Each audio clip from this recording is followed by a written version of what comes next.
The 3D printed Yak-15 is officially an aircraft. And them Soviets really knew what they were doing because it looks great in red. Just like you guys recommended, the pilot used Expo on the control surfaces and reduced the elevator throw. I do believe that the last aircraft would have flown with these changes. This first test flight was entirely my fault. I didn't stress the importance of throttle control on the ground enough. He also referred to this as torque roll. I thought that was interesting. Just what I thought. But I came prepared, and with a new set of landing gear, she's ready to go again.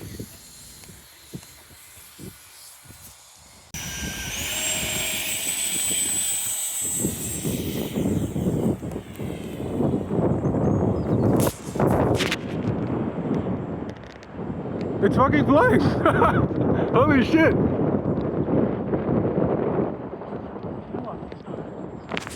It's not bad. It's actually flying.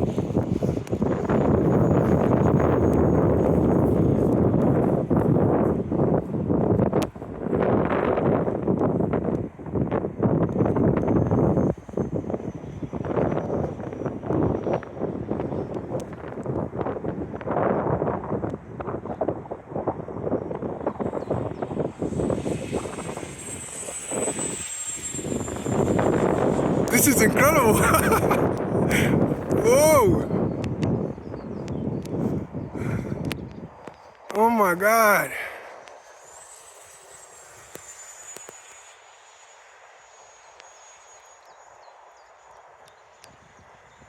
It's been about a minute. I'd say 30 seconds and bring it back.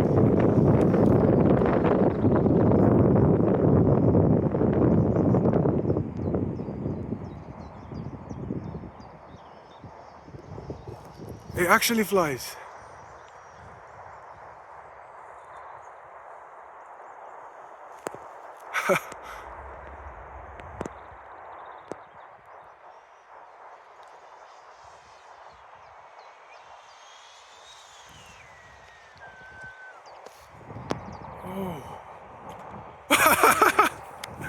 Lost the legs again. Incredible, incredible. The plane flew great. I called it back a little bit early to be conservative, but the pilot thinks he could get 4 minutes out of this setup. He was really light on the throttle because there's enough power here to play with. I am very impressed. This version of the Yak-15 is not much different from the previous. I upgraded the fan unit I've been using to the V2 X-Fly 70mm, which adds about 250 grams of thrust, assuming I'm getting the original 2400. This at least puts the thrust to weight ratio firmly in a good place. I changed the elevator mechanism from 2 independent servos to 1 operated from the forward fuselage. This was to reduce real weight, and it also has the added benefit of streamlining the aircraft as there's no longer a control horn on the outside. The redesigned wing connectors are absolutely solid. They certainly have been put to the test and have proven to be quite effective at holding the wings on. I moved the center of gravity forward by 3mm. I wanted to make sure that the aircraft was more nose heavy this time, though I don't think I made much of a difference. I was having trouble with the rudder pull control setup, it not centering correctly, and someone recommended me to crisscross the wires, so that solved that problem. I also diverted them to the edges of the fuselage using these rollers because I intend to make use of this center space at some point. I dramatically improved the printability by just accounting for the fact that I need to keep overhangs to 45 degrees. I wasn't able to completely do away with support material, but the problem is dramatically reduced and made it just overall better to work with. I've seen plenty of examples of this sort of technique used in 3D printed aircraft, but this is the first time I'm really applying it to one of my own designs. I felt a lot more confident that this test flight would go well. It's probably the best I've ever felt before a test flight, actually. So I gave it a nice little paint job. It's my first time doing stencils, and it came out pretty well, I'd say. I'm looking forward to the day when I get to give this aircraft the museum finish. It's like similar to the images that I'd been using as reference. The 3D printed Yak-15 is officially my first reproducible success in RC aircraft. Now that we're here, I want to take a look at what needs to change. The landing gear set is incomplete. It also isn't working.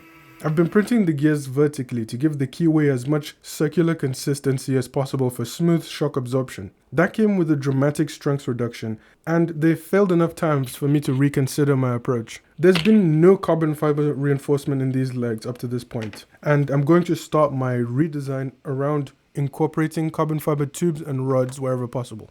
I've got an idea for a buggy to test the strength of these landing gear and not put an actual airframe at risk, and I want to get it right this time.